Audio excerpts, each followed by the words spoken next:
நாங்கள் முதல் கட்டமாக ஒரு பரீட்சையினை நடத்துவது தயாராக இருக்கின்றோம். அதன் பின்னர் அந்தந்த மாகாணங்களுக்கு தேவையாக இருக்கின்ற அந்த தரப்பினர் எந்த இடங்களில் ஆசிரியர்கள் பற்றாக்குறை இருக்கோ அவர்களுக்கு ஏற்றார் விகமாக அந்த நேர்முக தேர்விலே தெரிவு செய்யப்பட்டதன் பின்னர் அவர்கள் பயிர்ந்தளிக்கிறது, மாகாணங்கள் ரீதியாக பயிர்ந்தளிக்கிறது நாங்கள் தயாராக இருக்கின்றோம். இதிலே எந்த ஒரு வேறுபாடும் கிடையாது. தேசிய ரீதியாக அனைத்து அதாவது ஆசிரியர் பற்றாக்குறைகளை நிவர்த்தி செய்வதற்கான நடவடிக்கைகளை அரசாங்கம் என்ற ரீதியிலே மேற்கொண்டிருக்கிறோம்.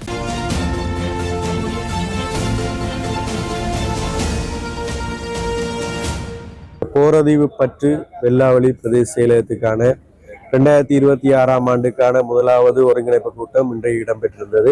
இந்த கூட்டத்திலே 176 திட்டங்களுக்கு 151 மில்லியன் ரூபாய் கடந்த வருடம் நாங்கள் நிதி ஒதுக்கீடுகளை மேற்கொண்டிருந்தோம். அந்த திட்டங்களின் முன்னேற்றம் தொடர்பாக இன்றைய நாங்கள் பேசியிருந்தோம்.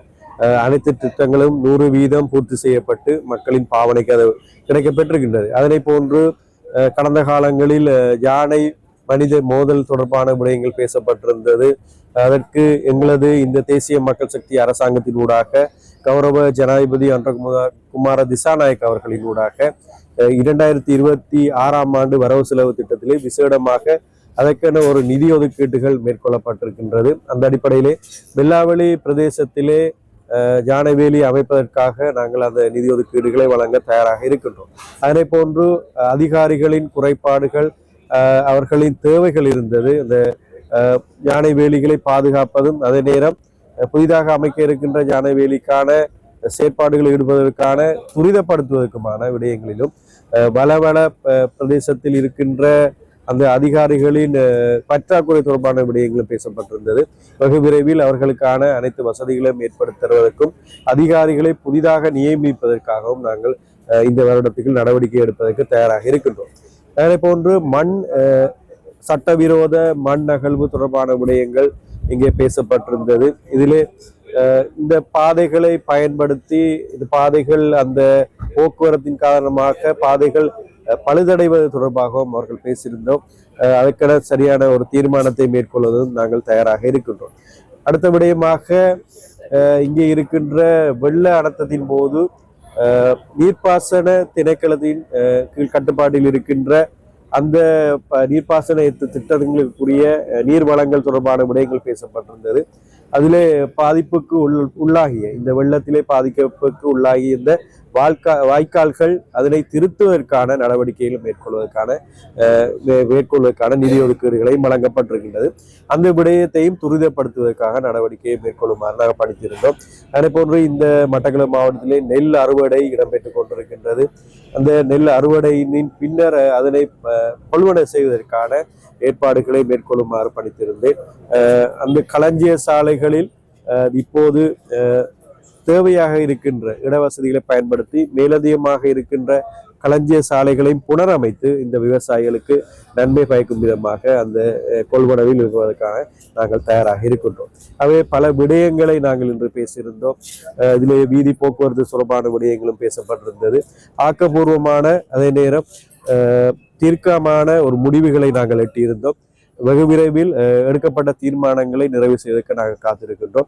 அதே போன்று எங்களது 2026ஆம் ஆண்டு வரவு செலவு திட்ட நிதி ஒதுக்கீட்டினூடாக இந்த வெள்ளாவளி பிரதேசத்துக்கும் நிதி வழங்கப்பட்டிருக்கின்றது. அதற்கான முன்னேற்றங்களையும் நாங்கள் பார்வையிட காத்திருக்கின்றோம். அதனை போன்று பழுகாமம் தொடக்கம் கழுதாவளைக்கிடையான புதிதான படகு பாதை சேவையை ஆரம்பிப்பதற்கான அனுமதியை நான் இன்று வழங்கியிருந்தேன். வெகு விரைவில் இந்த போக்குவரத்துக்கு இடையூறாக இருக்கின்ற அல்லது தூரத்தை கணிப்பீடு செய்து அந்த காலதாமத்தை குறைப்பதற்கான இலகுவான வழிகளாக இந்த படகு பாதை சேவையை வழங்குவதற்கும் நாங்கள் தயாராக இருக்கின்றோம். அது வெகு விரைவில் பாவனைக்கு வர தயாராக இருக்கின்ற விடயத்தை நான் கூறிக்கொள்ள விரும்புகிறேன். சரி, மயிலத்தமிழ் மாவட்டத்தில் தீர்க்காமல் நீங்கள்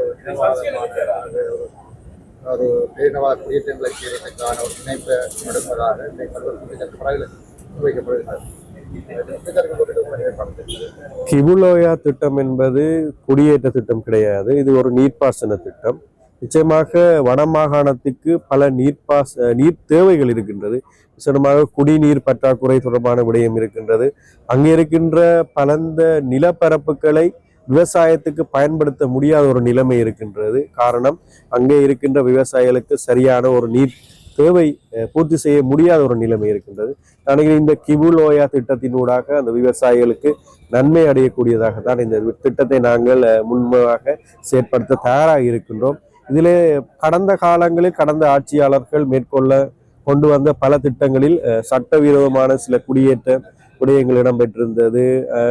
இன பரம்பலை குழப்புகின்ற விதமான பல விடயங்கள் முன்னெடுக்கப்பட்டிருந்தது. ஆனால் இந்த தேசிய மக்கள் சக்தி அரசாங்கம் எந்த வகையிலும் இந்த விதமான செயற்பாடுகளில் நாங்கள் ஈடுபட மாட்டோம் என்பதை கூறிக்கொள்ள விரும்புகின்றோம். முக்கியமாக வடபகுதி மக்கள் தேசிய மக்கள் சக்தி அரசாங்கத்தோடு இணைந்திருக்கின்றார்கள். ஒரு தெரியும், பாராளுமன்றத்திலே எந்த ஒரு மாவட்டத்திலும் வெற்றி பெறாத எந்த ஒரு மாவட்டத்திலும் அதிகூடிய பெரும்பான்மையை பெற்ற ஒரு இடமாக வடமாகாணமாக இருக்கின்றது. குறிப்பாக சொல்லக்கூடியதாக இருந்தால் அதிகூடிய பாராளுமன்ற உறுப்பினர்கள் தேசிய மக்கள் சக்திக்கு தான் கிடைக்கப்பட்டிருந்தார்கள். எங்களது ஆதரவு, அந்த மக்களின் ஆதரவு தேசிய மக்கள் சக்திக்கு தொடர்ச்சியாக இருக்கின்றது. தெரியும், அண்மைய காலத்தில் கூட ஜனாதிபதி அவர்கள் கூடுதலான திட்டங்களை வடமாகாணத்தை நோக்கி தான் செயற்படுத்தி கொண்டிருக்கின்றார். பல அபிவிருத்தி திட்டங்கள் முன்னெடுக்கப்பட்டு வருகின்றது. மக்களிடையே நல்ல ஒரு அபிப்பிராயம் எங்கள் ஜனாதிபதி மீது இருக்கின்றது. அதனை போன்று ஜனாதிபதி அந்த மக்கள் மீது நல்ல ஒரு நம்பிக்கையையும் அதே நேரம் பாசத்தையும் வைத்திருக்கின்றார் என நான் கூறிக்கொள்ள விரும்புகின்றேன். ஆகவே எந்த ஒரு வகையிலும் அந்த பகுதி மக்களுக்கு நாங்கள் எந்த ஒரு விடயங்களும் தவறான விடயங்களையும் செயற்படுத்த மாட்டோம் என்பதை கூறிக்கொள்ள விரும்புகின்றோம். ஆசிரியர் நியமனங்கள் போல் பண்ணப்பட்டது. அந்த அதில் கிழக்கு மாகாணம் புறக்கணிக்கப்பட்டதாக வேலையேற்ற பட்டதாரிகள் அறிவித்திருக்கிறார்கள். கிழக்கு மாகாண பட்டதாரிகளை புறந்தள்ளிய வகையில் என்ன பகுதிகளில் கேட்கிற வகையில் நடந்திருக்கு. ஆனால் கிழக்கு மாகாணம் புறக்கணிக்கப்பட்டது. நடவடிக்கை அவர்கள் இதுவரைக்கும் இன்னொரு எந்த ஒரு தொடர்பு மேற்கொள்ளவில்லை. கிழக்கு மாகாணம் புறக்கணிக்கப்படவில்லை, ஒரு தவறான கருத்து. தேசிய ரீதியாக இருக்கின்ற ஆசிரியர் பற்றாக்குறைகளை நிவர்த்தி செய்வதற்காக நாங்கள் முதல் கட்டமாக ஒரு பரீட்சையினை நடத்துவது தயாராக இருக்கின்றோம். அதன் பின்னர் அந்தந்த மாகாணங்களுக்கு தேவையாக இருக்கின்ற அந்த தரப்பினர் எந்த இடங்களில் ஆசிரியர்கள் பற்றாக்குறை இருக்கோ அவர்களுக்கு ஏற்றார் விகிதமாக அந்த நேர்முக தேர்விலே தெரிவு செய்யப்பட்டதன் பின்னர் அவர்கள் பயிர்ந்தளிக்கிறது, மாகாணங்கள் ரீதியாக பயிர்ந்தளிக்கிறது நாங்கள் தயாராக இருக்கின்றோம். இதிலே எந்த ஒரு வேறுபாடும் கிடையாது. தேசிய ரீதியாக அனைத்து அதாவது ஆசிரியர் பற்றாக்குறைகளை நிவர்த்தி செய்வதற்கான நடவடிக்கைகளை அரசாங்கம் என்ற ரீதியிலே மேற்கொண்டிருக்கின்றோம். இதிலே இன்னும் ஒரு விடயம் குறிப்பிட வேண்டியிருக்கின்றது. மயிலத்தை மாதவனை தொடர்பான பிரயம் பேசப்பட்டிருந்தது. தெரியும், அதிலே 3000 ஏக்கர் பெறுமதியாக காணிகளை நாங்கள் விடுவிப்பதற்கு தயாராகி கொண்டிருக்கின்றோம். அதிலே முதல் கட்டமாக மகாபலி அதிகார சபைக்கு சொந்தமான 1400 ஏக்கர் காணிகளை வெகு விரைவாக நாங்கள் விடுதலை செய்ய தயாராக இருக்கின்றோம். அதற்கான நடவடிக்கைகள் இப்போது ஆரம்பிக்கப்பட்டு நடைபெற்றுக் கொண்டிருக்கின்றது. அதனை போன்று ஃபாரஸ்ட் டிபார்ட்மெண்ட் வனத்துக்கு சொந்தமான அந்த காணிகளை, மிகுதி காணிகளையும் வனதுக்கு சொந்தமான அந்த காணிகளையும் விடுவிப்பதற்குரிய நடவடிக்கைகளை மேற்கொண்டிருக்கின்றோம். ஒட்டுமொத்தமாக இந்த எங்களது மேய்ச்சல் தரைக்கான தேவையினை நாங்கள் வெகு விரைவில் பூர்த்தி செய்வோம். மட்டக்களப்பு மாவட்டத்தில் கூடுதலாக மக்கள் பிரிவு மனைகளாக காடுகளாக தொடர்ச்சியாக